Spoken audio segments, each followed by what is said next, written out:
तो आज का हमारा टॉपिक है oogenesis। ठीक है, तो oogenesis होता क्या है?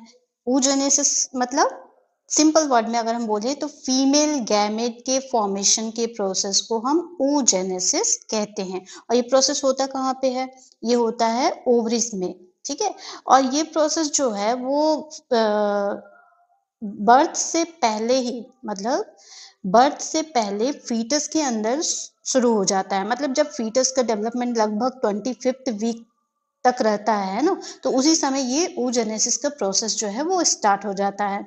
और जैसा हमने स्पर्मेटोजेनेसिस में देखा था कि 3 फेजेस होते हैं, इसमें भी 3 फेजेस होते हैं, multiplication phase, growth phase, maturation phase. एक बार हम पहले इसको देख लेते हैं, उसके बाद हम इसको डायग्राम से समझेंगे। तो फर्स्ट मल्टीप्लिकेशन फेज में होता ये है कि जो जर्मिनल सेल्स होते हैं, है ना, मतलब जो जर्मिनल एपिथेलियम होता है फीटस की ओवरी के, जो जर्मिनल एपिथेलियम के जो सर्टेन सेल्स होते हैं, कुछ सेल होते हैं, वो अदर सेल्स से, मतलब ओवरी के अदर सेल्स से लार्ज हो जाते हैं। वो क्या फॉर्म करते हैं? एग मदर सेल फॉर्म करते हैं, जिसको हम oogonia कहते हैं। सेकेंड है ग्रोथ फेज। तो ग्रोथ फेज जो होता है उसमें क्या होता है? यहाँ जो oogonia बना है ना, तो यही oogonia जो होते हैं वो क्या फॉर्म करते हैं? प्राइमरी oocytes, मतलब वो oogonia जो है वो ग्रो कर जाते हैं, लार्ज हो जाते हैं और क्या फॉर्म करते हैं? Primary oocyte। अब ये प्राइमरी oocyte जो होते हैं वो बहुत लार्ज होते हैं और ये कई साल तक चल सकते हैं। ठीक है, तो हर प्राइमरी oocyte जो होता है वो ग्रेन्युलोसा सेल्स के लेयर से सराउंडेड रहता है और क्या फॉर्म करता है? प्राइमरी फॉलिकल फॉर्म करता है। देखो यहाँ पे ध्यान देने वाली बात है, प्राइमरी oocyte बनाया, अभी हम यहाँ पे क्या वर्ड देख रहे हैं? Primary follicle. तो ये प्राइमरी फॉलिकल कैसे बना है? जो ओवरीज के रेसिडेंशियल सेल्स होते हैं, ठीक है, ध्यान से सुनना, जो ओवरी के रेसिडेंशियल सेल्स होते हैं, ग्रेन्युलोसा सेल्स होते हैं, वो क्या करते हैं? प्राइमरी oocytes को चारों तरफ से घेर लेते हैं, सराउंडेड हो जाते हैं और वो फॉर्म करते हैं primary follicle. Then maturation phase. तो प्राइमरी स्पर्मेटोसाइट जो हम लोगों ने देखा था, उसी तरह प्राइमरी oocytes में भी 2 मैच्योरेशन डिवीजन होता है, first meiotic and second meiotic division. तो ये 3 फेजेस थे, multiplication, growth and maturation phase. अब हम इसको डायग्राम के थ्रू समझेंगे तो आपको अच्छे से क्लियर हो जाएगा। तो ये हम oogenesis का पूरा फ्लो डायग्राम के थ्रू हम लोग समझेंगे कि कैसे oogenesis होता है, किस तरह से फॉलिकल डेवलपमेंट होता है, क्योंकि फॉलिकल डेवलपमेंट भी समझना जरूरी है, क्योंकि इन दोनों प्रोसेस के बीच में रिलेशन है ना, दोनों एक दूसरे से रिलेटेड है। ठीक है, तो अभी हम लोग डायग्राम के थ्रू उन तीनों फेजेस को जो हम लोग देखे थे, ठीक है, उस तीनों फेजेस को हम लोग पहले इसको समझेंगे। तो सबसे पहले हम लोगों ने क्या देखा था कि ये oogonia फॉर्म हो रहा था। ठीक है, ओवरी में बिफोर बर्थ लगभग 25th वीक ऑफ फीटस, उस समय पे क्या फॉर्म हो रहा था? oogonia फॉर्म हो रहा था। ठीक है, oogonia किससे फॉर्म हो रहा था? ओवरी में फॉर्म हो रहा था। और ये जो ओवरीज के जर्मिनल एपिथेलियम में जो कुछ सेल होते हैं वही लार्ज होकर के वो क्या फॉर्म करते हैं? oogonia फॉर्म करते हैं। ठीक है, डिप्लॉयड होते हैं, oogonia फॉर्म करते हैं। अब इनमें क्या होता है? माइटोसिस होता है। ठीक है, माइटोसिस होता है और माइटोसिस होने के बाद में ये क्या फॉर्म करते हैं? प्राइमरी oocytes फॉर्म करते हैं। प्राइमरी oocyte जो होता है वो बिफोर बर्थ की हम ये प्रोसेस देख रहे हैं ना, ये बर्थ से पहले की प्रोसेस है। तो एक चीज पहले यहाँ क्लियर कर दूं कि हम लोग इससे पहले वाले लेक्चर में देखे थे स्पर्मेटोजेनेसिस। तो स्पर्मेटोजेनेसिस और oogenesis में ये एक बहुत बड़ा डिफरेंस है कि स्पर्मेटोजेनेसिस कब स्टार्ट होता है? मेल के प्यूबर्टी आने के बाद। ठीक है, मतलब प्यूबर्टी के समय स्टार्ट होता है। लेकिन ये जो oogenesis प्रोसेस है वो फीटस डेवलपमेंट के लगभग 25th वीक से ही स्टार्ट हो जाता है oogenesis का प्रोसेस। अब ये बर्थ से पहले की प्रोसेस है, प्राइमरी oocyte बना।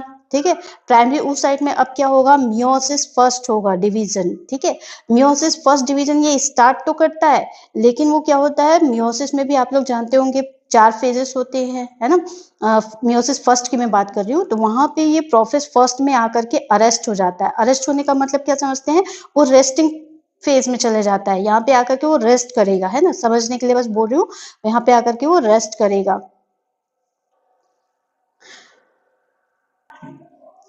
तो प्रोफेज फर्स्ट में ये क्या हो गया है, अरेस्ट हो गया है। वो भी प्रोफेज फर्स्ट के कौन से स्टेज पे, डिप्लोटिन स्टेज पे, ठीक है।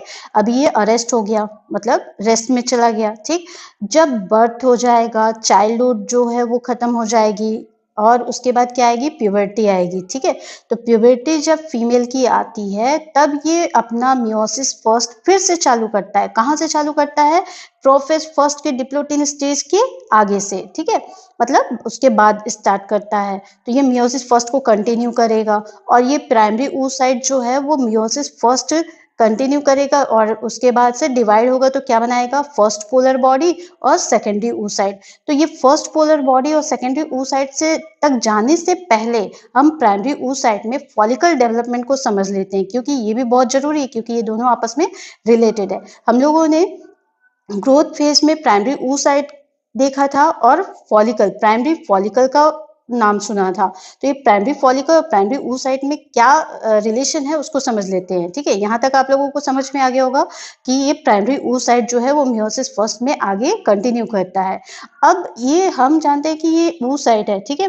oocyte को क्या चाहिए, न्यूट्रिशन चाहिए। तो न्यूट्रिशन इसको कहाँ से मिलेगा, तो न्यूट्रिशन पाने के लिए वो क्या करता है, ओवरी के जो रेसिडेंशियल सेल्स होते हैं, ग्रेनुलेशन सेल्स होते हैं, वो उसको क्या करते हैं, चारों तरफ से घेर लेते हैं, ठीक है, उसको न्यूट्रिशन देने का काम करते हैं। और वो क्या फॉर्म करते हैं, प्रिमोडियल फॉलिकल के फॉर्म में आ जाते हैं, ठीक है।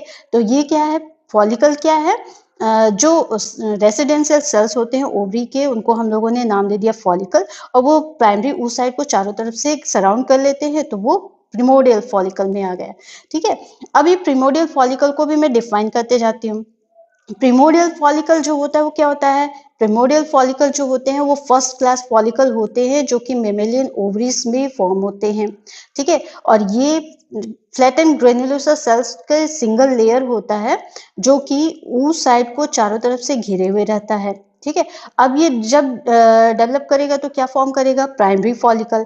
प्राइमरी फॉलिकल क्या है, प्रिमोडियल फॉलिकल ही स्टिमुलेट होकर के प्राइमरी फॉलिकल बनाते हैं, oocyte इनके एनलार्ज हो जाते हैं। अंदर में क्या है, oocyte है ना, अंदर में प्राइमरी oocyte है, और चारों तरफ से ये फॉलिकल है। तो ये oocyte जो है वो एनलार्ज हो रहा है, फॉलिकुलर सेल्स जो है उसके डिवाइड हो रहे हैं कंटिन्यूसली, और डिवाइड होकर के ये जो फॉलिकल्स हैं वो टू लेयर, मतलब ये जो फॉलिकुलर सेल्स हैं वो टू लेयर्स में अरेंज हो जाते हैं। तो ये क्या फॉर्म करते हैं, प्राइमरी फॉलिकल। अब प्राइमरी फॉलिकल के बाद में क्या डेवलपमेंट होगा, सेकेंडरी फॉलिकल आएंगे, टर्सरी फॉलिकल आएंगे, और ये सब जो है वो क्या कहलाएंगे, ग्रोइंग फॉलिकल में आ जाएंगे। सेकेंडरी टर्सरी सब ग्रोइंग फॉलिकल में आ जाएंगे। सेकेंडरी फॉलिकल को भी समझ लेते हैं। प्राइमरी फॉलिकल से क्या डेवलप हो रहा है, सेकेंडरी फॉलिकल डेवलप हो रहा है।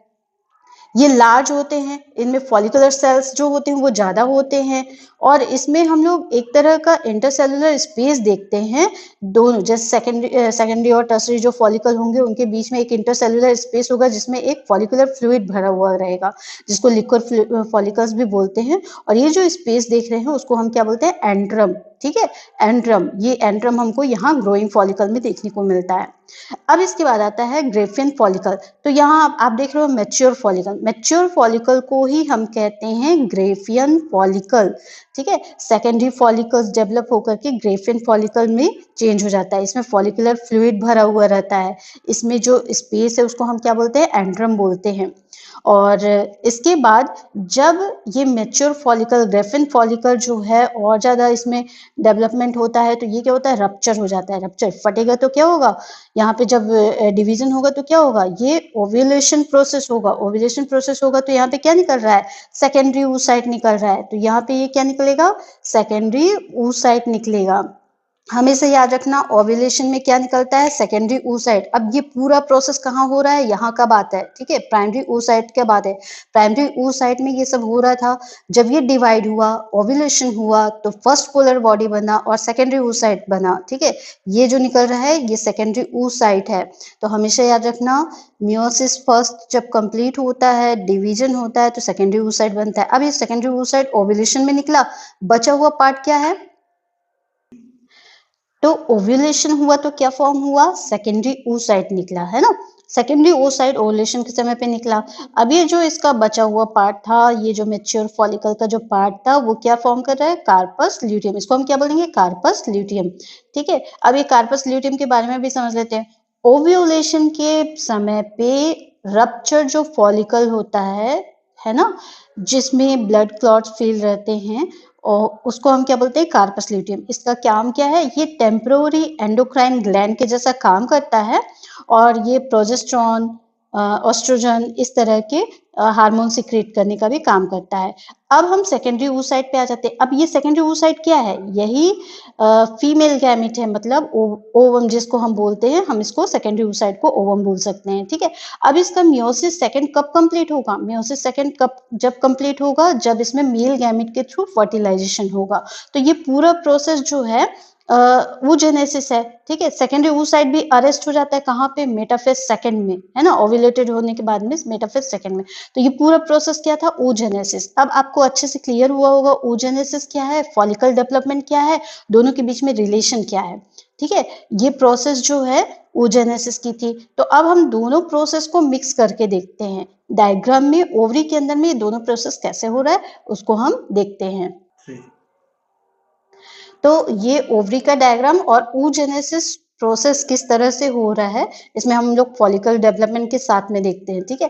तो यहाँ फर्स्ट आप देखो कि आपको क्या दिख रहा है, प्राइमरी oocyte दिख रहा है अंदर भी, और ये बाहर से इसको ग्रेन्युलर सेल जो है सराउंडेड है, और ये क्या फॉर्म किए हैं, प्रिमोडियल फॉलिकल। यहाँ पर आप देख रहे होगे प्रिमोडियल फॉलिकल। अब ये प्राइमरी oocyte कैसे फॉर्म हुआ था, ठीक है, आपको याद होगा प्राइमरी oocyte कैसे फॉर्म हुआ था। ये जो ओवरी की लाइनिंग होती है, जिसे हम जर्मिनल एपिथेलियम बोलते हैं, इसी के कुछ सेल जो होते हैं वो लार्ज हो जाते हैं, और वो क्या फॉर्म करते हैं, प्राइमरी oocyte, ठीक है। हर एक ओवरी में लगभग 2 मिलियन प्राइमरी oocyte जो है वो फॉर्म होता है। एक ओवरी में 2 मिलियन, तो दोनों ओवरी मिलाकर के 4 मिलियन लगभग, ठीक है। तो ये प्रिमोडियल फॉलिकल फॉर्म हुआ, ठीक। प्रिमोडियल फॉलिकल जो है वो डेवलपमेंट करके, जब इसमें 2 लेयर के ये फॉलिकुलर सेल्स जो होते हैं वो डेवलपमेंट करके 2 लेयर फॉर्म कर लेते हैं, तो ये क्या बनाते हैं, प्राइमरी फॉलिकल। प्राइमरी फॉलिकल से ये ग्रोइंग फॉलिकल में चेंज होता है, डेवलपमेंट होता है। तो अब इसी ग्रोइंग फॉलिकल में सेकेंडरी फॉलिकल, टर्सरी फॉलिकल आपको देखने को मिलेगा, ठीक है। ये एंट्रल फॉलिकल, जो कि जहाँ पे आपको एंड्रम देखने को मिलेगा, सेकेंडरी और टर्सरी फॉलिकल के बीच में एक इंटरसेलुलर स्पेस यहाँ पे आपको दिखेगा, जहाँ पे लिक्विड जो है वो एक तरह का लिक्विड, जिसे लिक्विड फॉलिकल बोलते हैं, वो भरा हुआ रहता है, ये एंट्रम आपको देखने को मिलेगा। देन इसके बाद जो ये ग्रेफिन फॉलिकल है, जब वो रप्चर होगा, मतलब ओव्यूलेशन के समय पे जब ये रप्चर होगा और यहाँ से जब ओव्यूलेशन प्रोसेस होगा, तो ये क्या फॉर्म होगा, सेकेंडरी फॉलिकल, है ना, जिसको हम लोग यहाँ पे क्या बोलते हैं, सेकेंडरी oocyte। सेकेंडरी oocyte जो है ओवुलेशन के समय पे निकल रहा है, और यही सेकेंडरी oocyte फिर आगे कहाँ जाएगा, मियोसिस सेकेंड में जाएगा, जहाँ पे ये मियोसिस सेकेंड उसका तब कंप्लीट होगा जब फर्टिलाइजेशन होगा। अब जो बचा हुआ पार्ट है ये जो रप्चर फॉलिकल का, वो क्या फॉर्म कर रहा है, कार्पस ल्यूटियम, ठीक है। कार्पस ल्यूटियम का मैंने आपको फंक्शन बता दिया, ये हार्मोन सिक्रेट करने का काम करते हैं। डीजेनरेटिंग कार्पस ल्यूटियम आपको देखने को मिल रहा होगा। तो ये पूरा प्रोसेस जो होता है वो oogenesis का है। तो अभी आपको क्लियर हो गया होगा कि oogenesis क्या है, ठीक है। तो ये था oogenesis का प्रोसेस। अगर आप लोगों को वीडियो पसंद आई हो तो आप इसे लाइक करें, शेयर करें और चैनल सब्सक्राइब भी करें, ताकि आपको आगे की वीडियोस मिलती रहे। Thank you.